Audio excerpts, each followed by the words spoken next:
প্রকাশ news 21। আসসালামু আলাইকুম। P news 21-এর সাথে আছি আমি ফরিদা পারভিন। ইস্টো চিপস ফুড লিমিটেডের চাঁদার অভিযোগ উঠেছে ছাত্রদলের সাবেক সভাপতি জাহাঙ্গীর আলম ওরফে কানা জাহাঙ্গীর এবং তার সহযোগীদের বিরুদ্ধে। বিস্তারিত থাকছে আবু হাসানের পাঠানো তথ্যচিত্রে। মঙ্গলবার সকালে নগরীর ভাড়ারুল সুখীনগর এলাকায় এ ঘটনা ঘটে। স্থানীয়দের অভিযোগ, জাহাঙ্গীর আলম মোটরসাইকেল মহড়া দিয়ে সহযোগী আসাদ, স্বপন, ওসমান গনি ও মেজবাউদ্দিন মেজুসহ ঘটনাস্থলে গিয়ে নির্মাণ কাজ বন্ধ রাখতে বলেন। এই সময় তারা প্রকাশ্যে ১০ লাখ টাকা চাঁদা দাবি করেন। ইস্টো চিপস কোম্পানির কর্মী ইমরান হোসেন জানান, জাহাঙ্গীর আলম ও তার ভাই স্বপন সহ একদল লোক গিয়ে স্পষ্ট জানিয়ে দেয়, এখানে কাজ করতে হলে ১০ লাখ টাকা দিতে হবে, অন্যথায় কোনো কাজ চলবে না। এ সময় প্রতিবাদ করলে শ্রমিকদের ভয়ভীতি ও হামলার হুমকি দেওয়া হয়। ইস্ট চিপসের ওয়ার্কার, আমরা এখানে কাজ করি। তো অনেকদিন ধরে একটা ঝামেলা চলতেছে, তো আজকে একটু কাজ চলতেছে।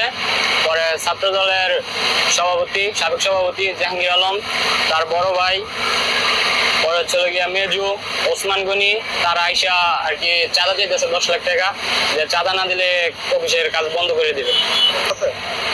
হ্যাঁ, এখন কাজ বন্ধ আছে। ফ্যাক্টরির লোকের কাছে। আরেক কর্মী ইমন অভিযোগ করেন, আওয়ামী লীগ সরকার পতনের পর থেকেই জাহাঙ্গীর আলম এলাকায় চাঁদাবাজি ও সন্ত্রাসী কর্মকাণ্ড চালাচ্ছেন।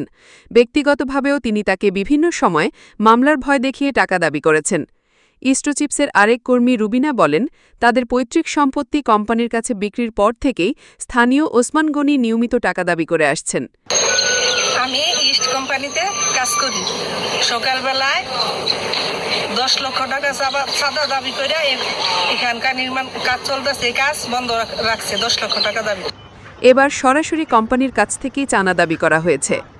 অভিযোগ রয়েছে, মঙ্গলবার সকাল ১১টার দিকে ওসমান গনি বাউন্ডারি নির্মাণ কাজে প্রকাশ্যে বাধা দিয়ে হট্টগোল সৃষ্টি করেন। চাঁদা দাবির বিষয়ে জানতে একাধিকবার ফোন করা হলেও জাহাঙ্গীর আলম কল রিসিভ করেননি।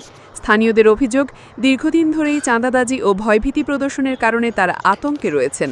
দ্রুত আইন শৃঙ্খলা বাহিনীর কঠোর পদক্ষেপের দাবি জানিয়েছেন তারা।